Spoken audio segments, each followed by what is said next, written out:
Emily Short, very pleased to have been able to have Emily come and speak to us.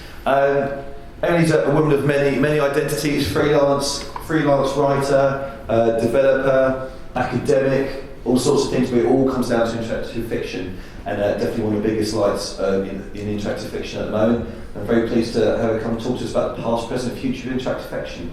Thank you very much, Emily.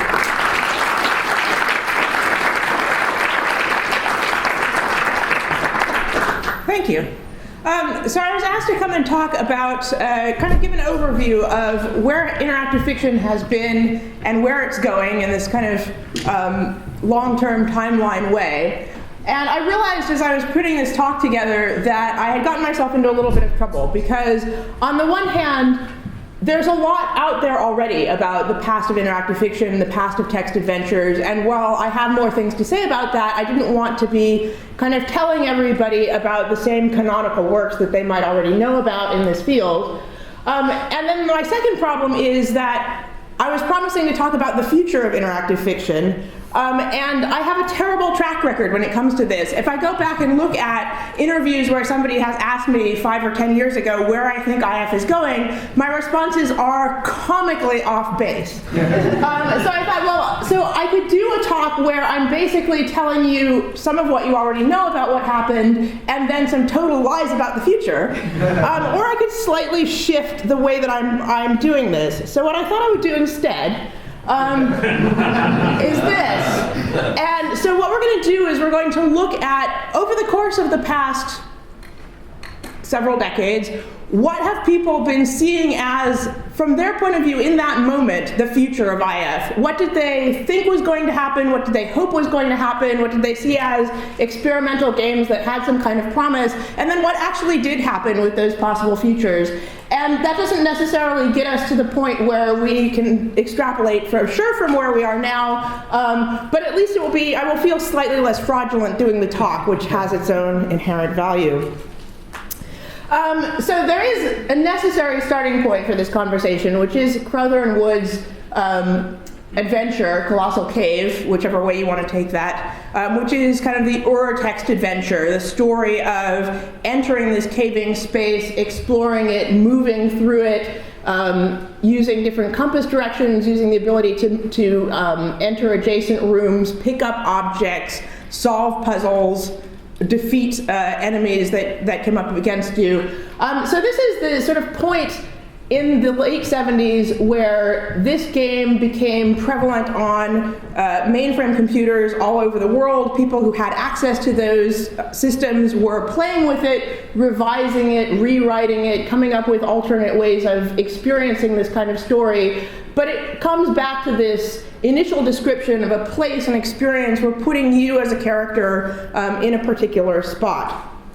And this quite rapidly became a source of interesting commercial possibilities as well. So we saw a number of different commercial entities, Level 9, Melbourne House, Infocom, Scott Adams, different groups of people building versions of this kind of experience, this sort of basic text adventure for home computers. And even at those very early points, people were already starting to think about where can we go that would take this format in a new direction. So here you have Sierra's Mystery House, where they've figured out how to do very sort of basic vector line drawings to enhance the situation. You start to get location images per location in the game, and so foreseeing a future in which every spot you went to was illustrated as one possibility. And obviously that is a future that did go someplace in that, point and click adventure games came about, as you all know.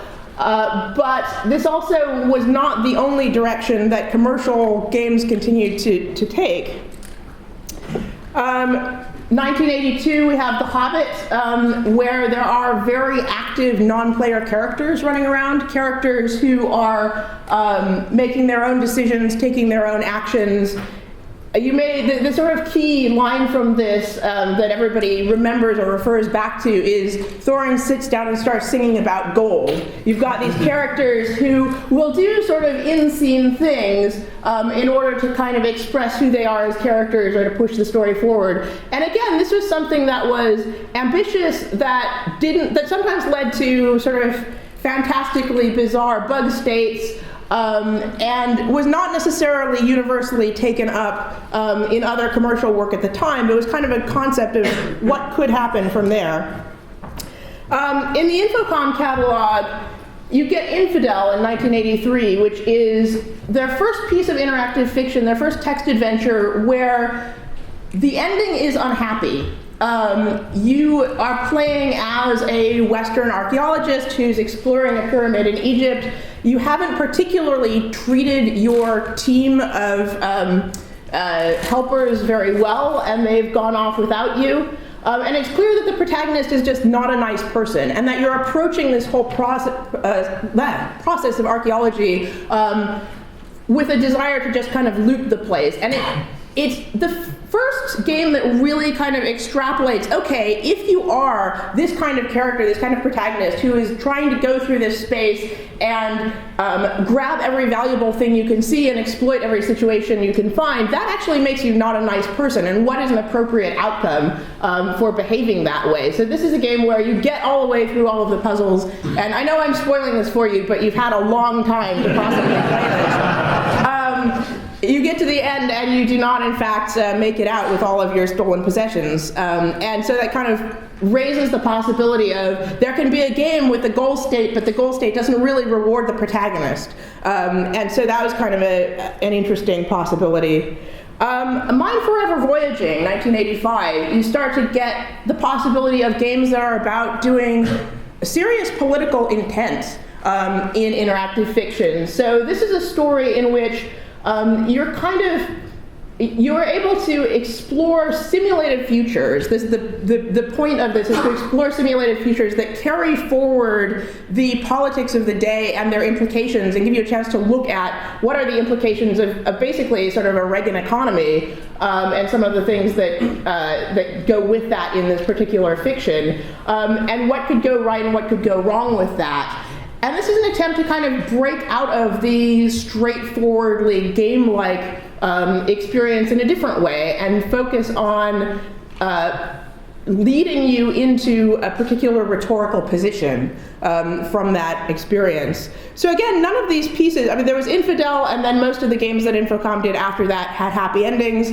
Mind Forever Voyaging, and most of the games they did after that continue to be not particularly deep intent kinds of stories. 1985, another of my favorites from then is Wishbringer, which has multiple puzzle solutions. And this is a place where the Infocom and other sort of commercial groups who are exploring the problem of how do we make games that are going to be sufficiently accessible for a wider audience. So we're breaking out beyond what is going to work for hardcore, really dedicated computer owners who are adults who want to spend months playing these games and possibly writing into magazines to ask for hints. They have that level of commitment that, I mean, I have a hard time if I get stuck on a game and I can't find a walkthrough within the next half hour. So the idea of like actually writing away to a magazine and then waiting for 2 months for the column to come back and tell me how to get past the dwarf, like they were really committed. But this is a point where they're starting to think about game design that would give people a route around that. So Wishbringer introduces the possibility of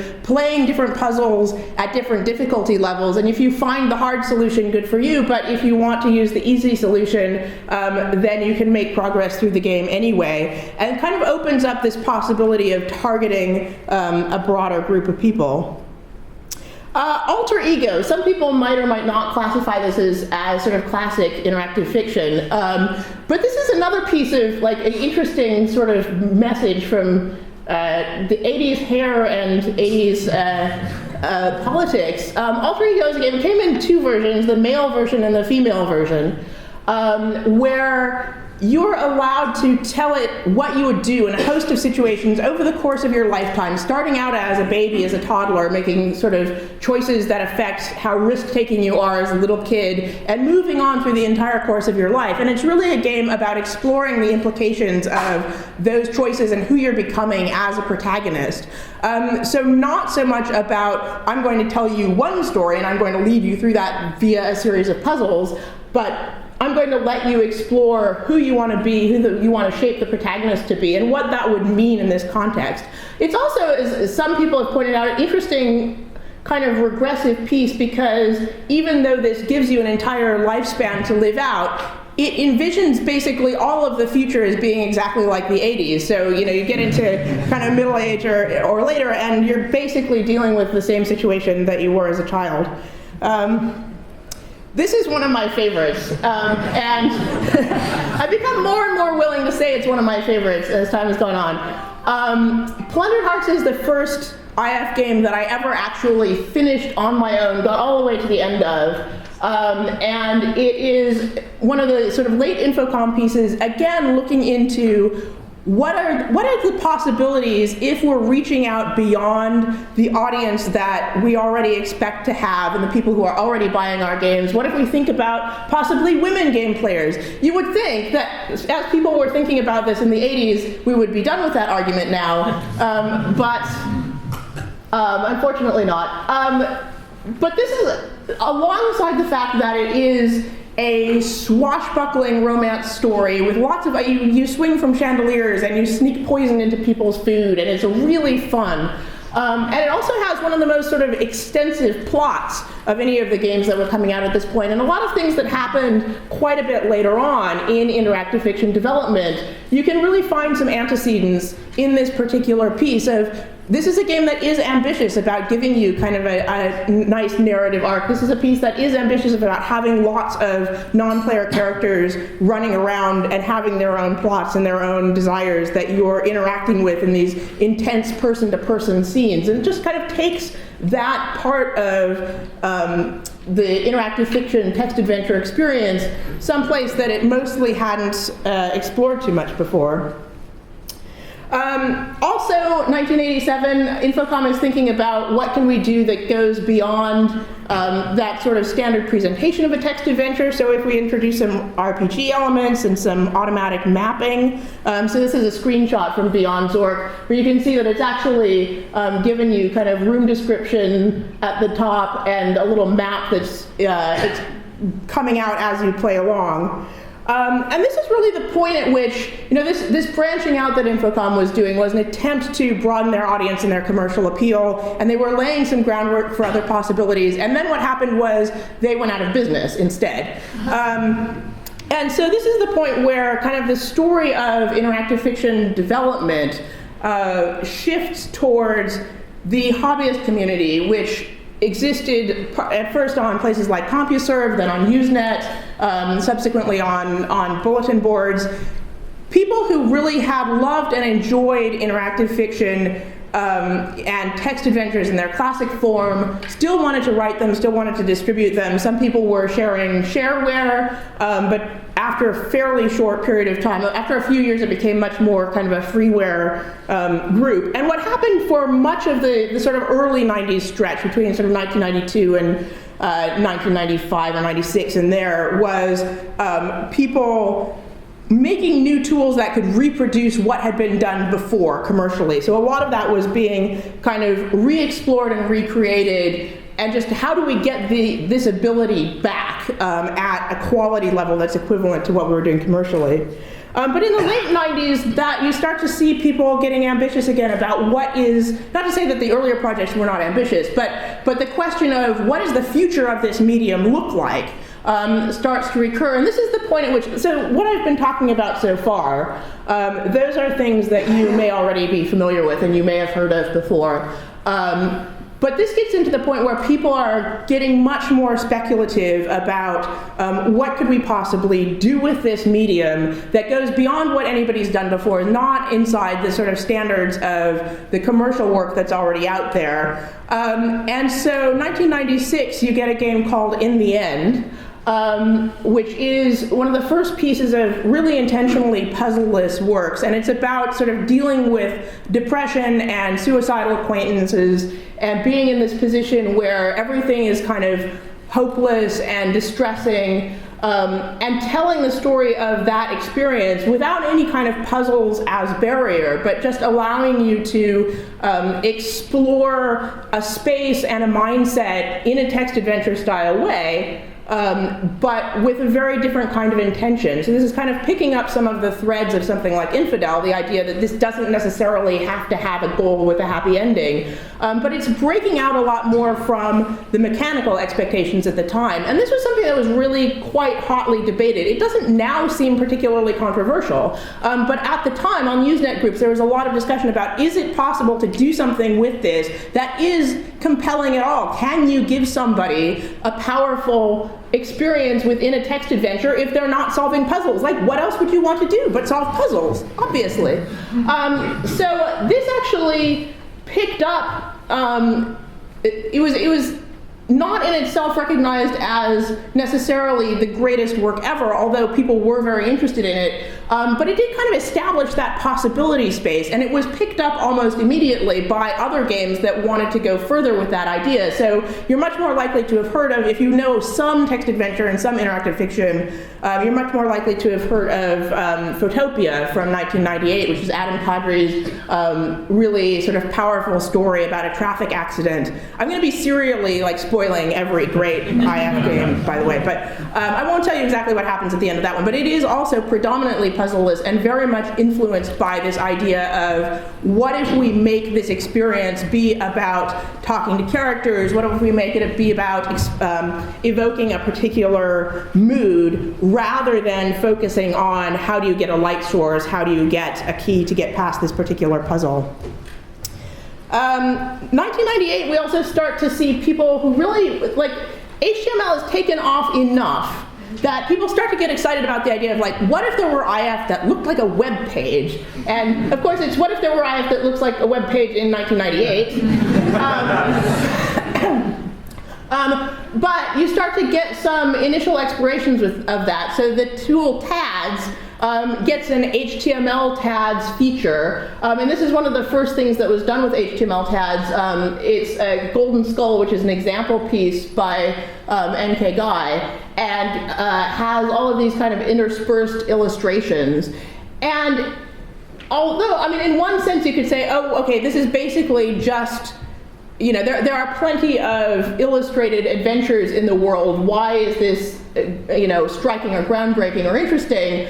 But what these pieces are trying to do is something genuinely, distinctly different from what a point-and-click adventure is trying to do, or even those kind of location-illustrated games that Sierra was doing, because they tend to be about something that has a more book-like attitude towards what illustration is doing in the game. So you get sort of spot illustrations, pictures here and there that don't necessarily faithfully represent world state, so you don't necessarily expect that, okay, if I get this image up there, that is going to continue to represent exactly what is going on. It's more like, here is a plate as though it were in a book, and I page onto the next page, something else happens, that illustration doesn't change, but we've got a different kind of relationship between these things, between the illustration aspect and the text aspect. And this, again, is a thing where several people made interesting experiments in this space. Toolset existed to do it, and then not a great deal happened for at least another 10 years.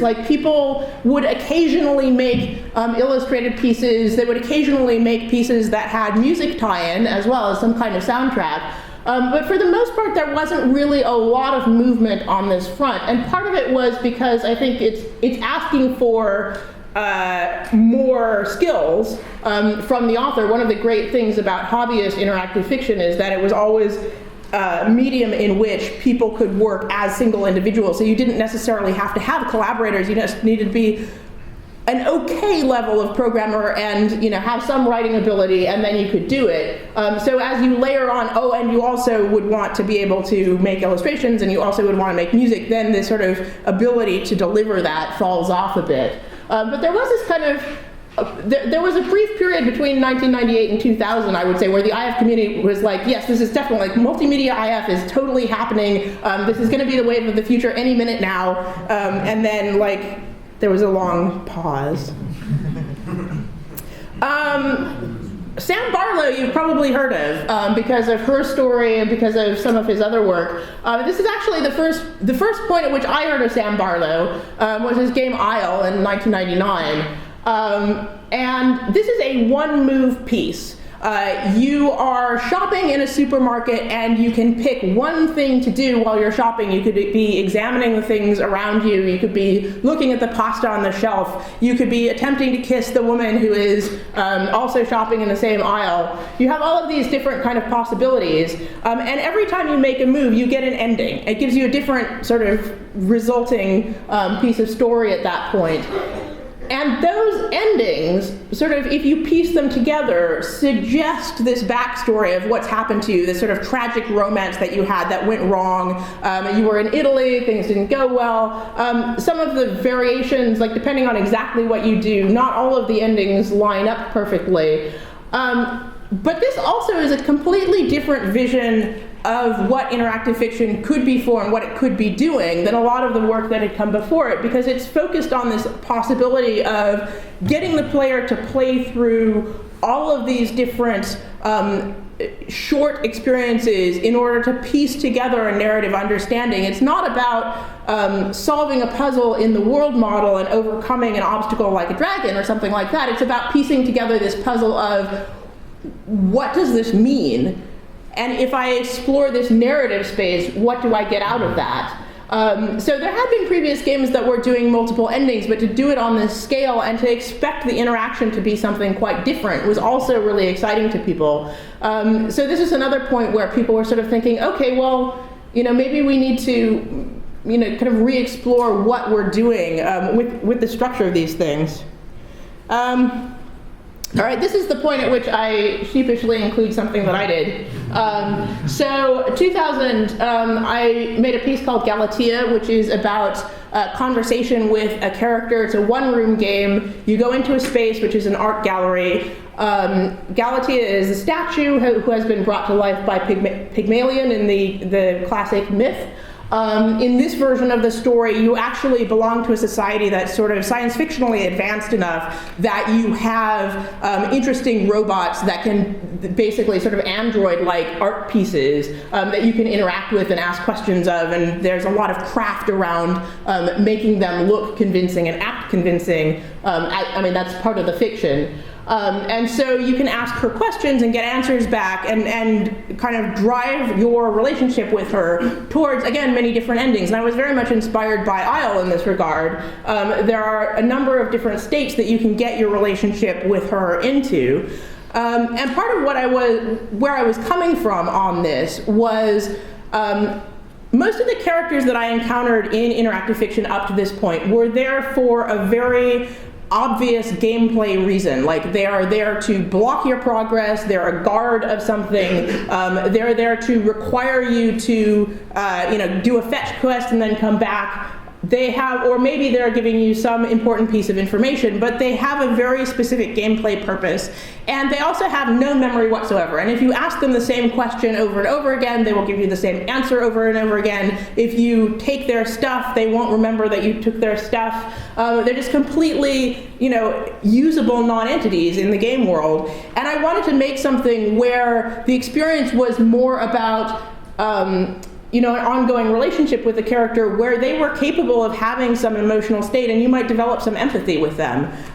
So she does remember what you've talked about before. She does have an attitude towards you that evolves, and how you treat her determines where things go from there. And I was hoping at the time, I would like to see, ideally, more games that incorporate that kind of interaction, and possibly more games that just are conversations, because I think that's a really interesting kind of space to make into a game.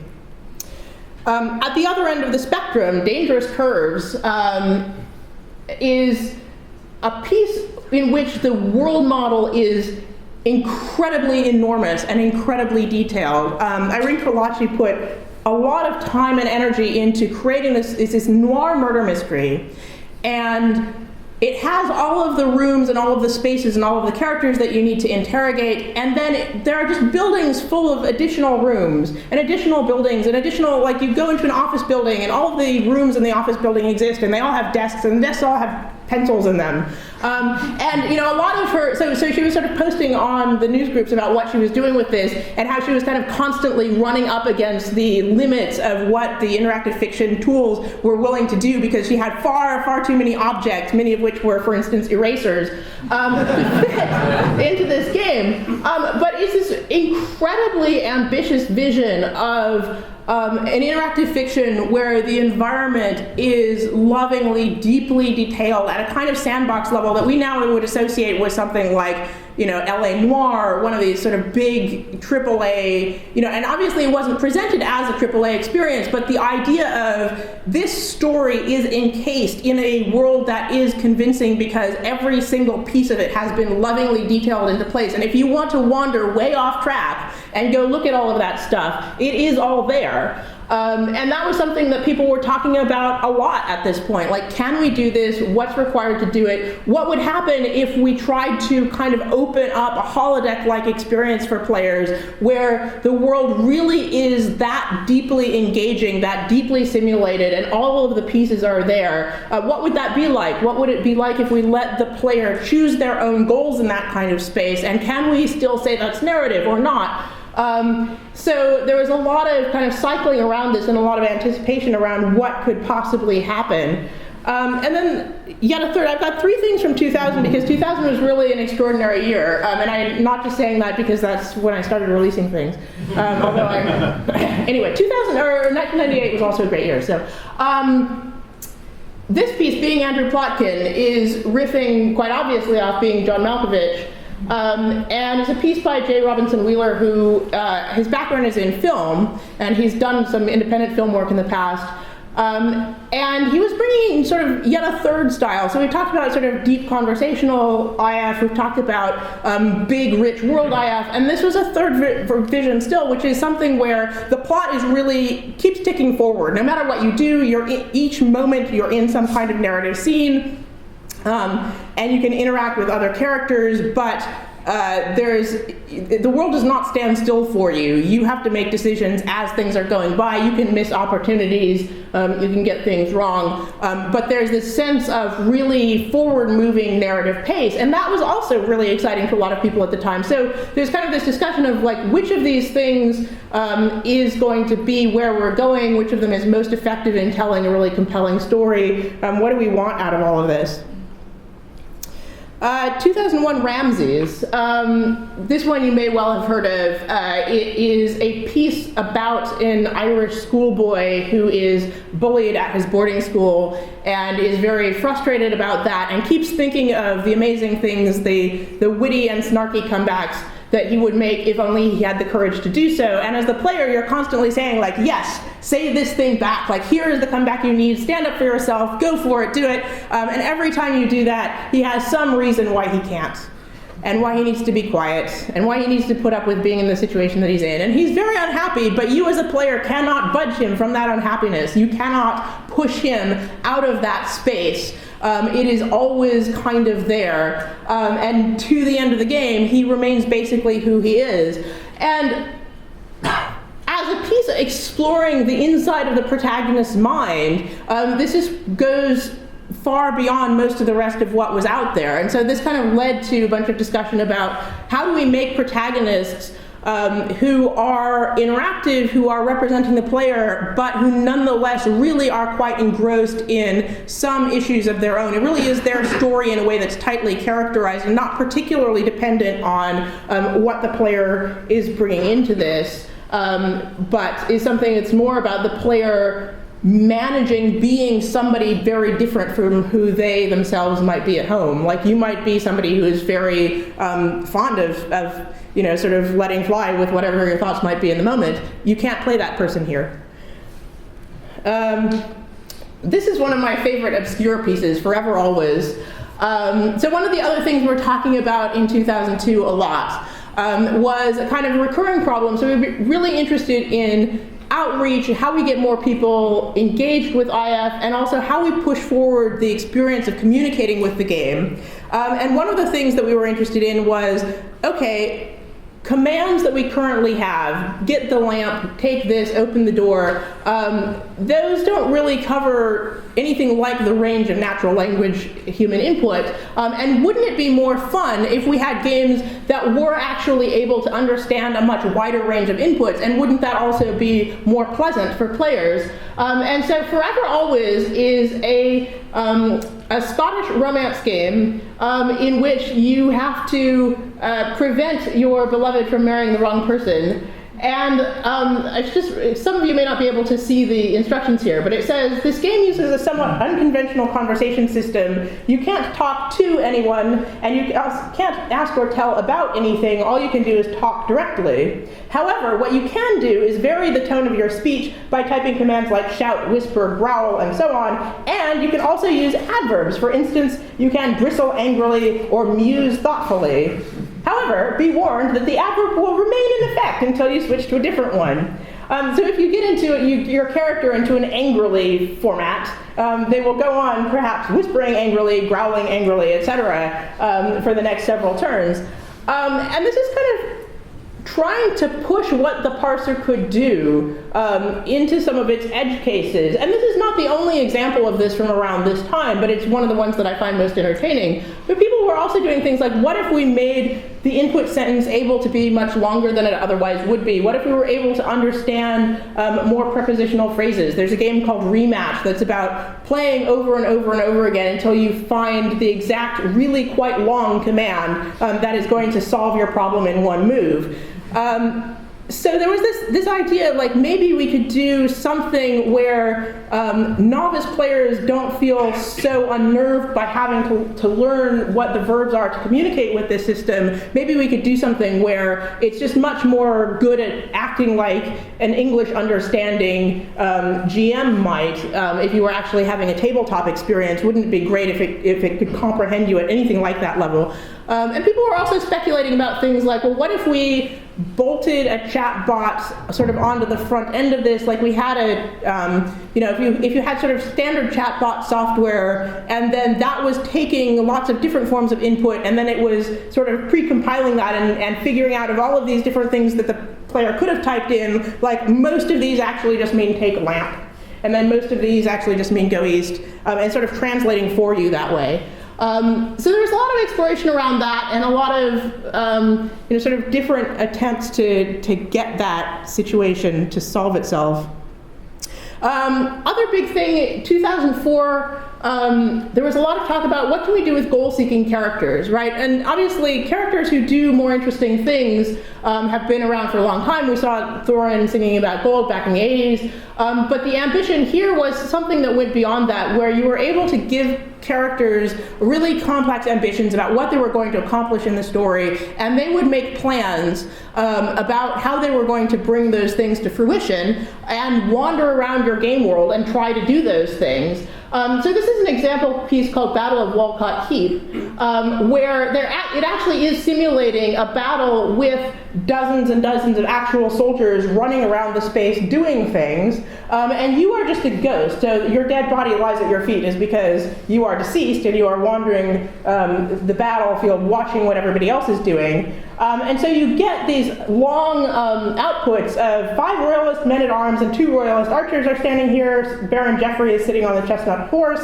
2 rebel men-at-arms, 4 rebel archers, and Lord Ranulph are standing on the north wall. 3 royalist men-at-arms and a ruddy royalist archer are standing in the ditch. And then more. And the more tag is where this description goes on for like another page. Because giving you the description of what all of these different characters is doing takes such a long time. But the ambition was, what if we could get something that had that kind of complexity that we might now associate with The Sims or Dwarf Fortress or any of those like really kind of heavy simulation things. What if we could do that in an IF context? And what if we could bring that together with a story so that when the characters go around and do interesting things, those might trigger narrative beats, like maybe the characters manage to achieve taking the keep of this castle, and then something narratively interesting happens as a result.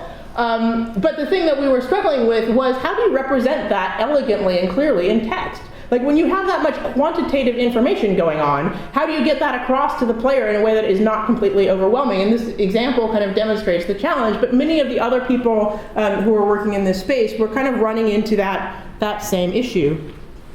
This is one that's, I guess we're going to have moral choices in more detail later, but this is a point in IF history where this became quite interesting to people, was the idea of interactive fiction that was testing the players' moral commitments. What do they want to do? What are they willing to do? Victor Heisberg is especially interested in this problem. And The Baron is a game in which you're in actually quite a sticky situation, which for once I won't spoil exactly what's going on, but it's something quite dark. And you have the opportunity of taking various choices, and then the game will actually ask you why you did those things. So for instance, there's a point in the game where you can kill a wolf cub, and then it will come back and ask you, okay, why did you decide to do that? Was it because you know that you just killed its mother and so it's going to starve anyway, and thus it was an act of compassion? Was it because you're afraid of it growing up and becoming dangerous to you? And so you get these sort of options of not just specifying what your action was, but what was your reason for doing that action, and what does that mean about how you're approaching this story.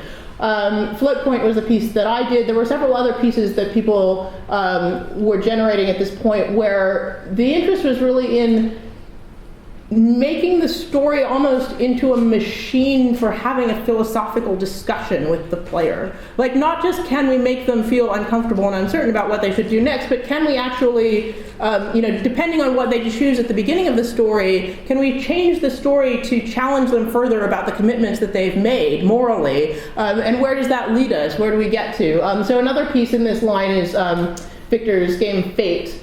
And that also is about kind of an escalating problem where you have to keep deciding what you're going to do about it. And this was a point where, when we were working at it, like, every single one of these steps is something where at the time we thought, all right, this is what interactive fiction is going to be like forevermore. And then actually, in this particular case, there were a few more things like this, but actually this did not become a major IF genre. There are some pieces like that, and then we sort of moved on. 2008, Blue Lacuna. Now this is an amazing game in several respects.